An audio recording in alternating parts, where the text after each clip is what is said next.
All right, we're looking at 4 different cameras across the area. We see some changes in the upper left-hand corner up there. That's Devil's Lake, and our home of economy camera there illustrating some flakes of flying. The flags are flying at the Dakota Magic Casino in the upper right-hand corner there.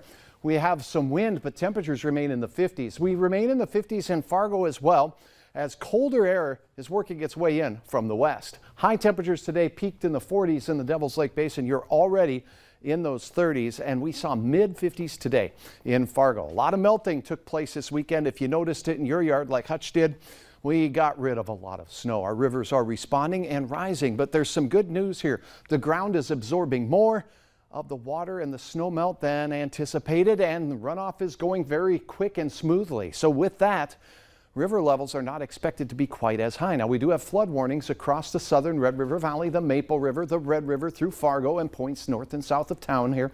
The Red River down in the Southern Valley. Of course, the Wild Rice River at Abercrombie is typically a problem. And the Buffalo River, both the one leading into the Red and the South Branch down here near Sabin, all starting to see some impacts from the snow melt. You can get the latest on valleynewslive.com.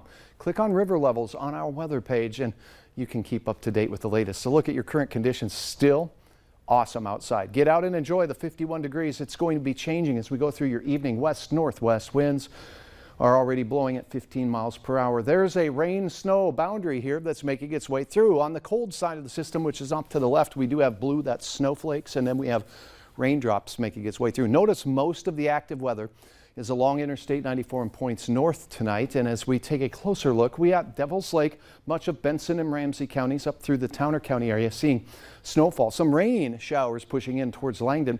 And on the backside, a little bit of rain as well. As we take a look at that blob of blue out there, the cool pool, you can call it. Devil's Lake 33, the cool spot. That's cold enough for flakes to make their way from the clouds down to the ground. 55 Fergus Falls, 50 in Detroit Lakes, and 53 this hour in Thief River Falls. Northwest winds will push this cold front through the region. As we go through the 8 o'clock to 10 o'clock hour, it'll move into the northern part of the valley. I don't think Fargo area and points south will see much of anything as far as snow goes. We might get some sprinkles out of the deal. Most of this event will happen up north.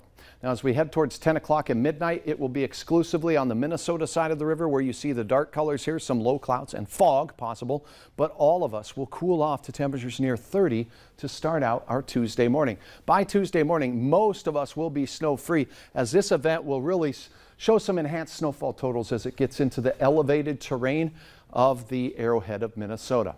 Temperatures will rise from the 30s, but only be in the 40s. It will be a breezy day out of the north. At times, we'll have some gusts over 30 miles per hour in the first half of the day, and then in the afternoon, well, those winds do pick right back up, but mainly in our western counties. And we can't rule out a renegade snowflake or two as another surge of cooler air pushes its way in. So we do have a midweek cool down in store with these north winds kind of ushering in some Canadian air. Another look at the snowfall potential. International border to our easternmost counties will have 1 inch to 3 inches.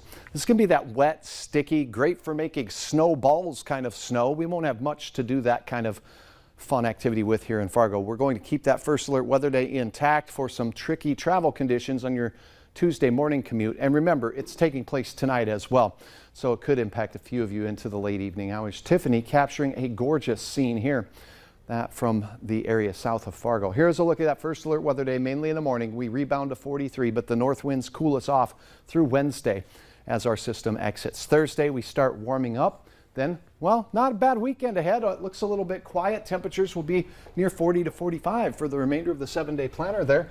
And the good news is no real heavy weather making systems the way it looks right now. And that's good for the flood. Let's get this melted snow out of here and down the rivers, and we'll be done with that. That's super good news. All right. Is. Thanks, Hutch. Yeah. Well, if you just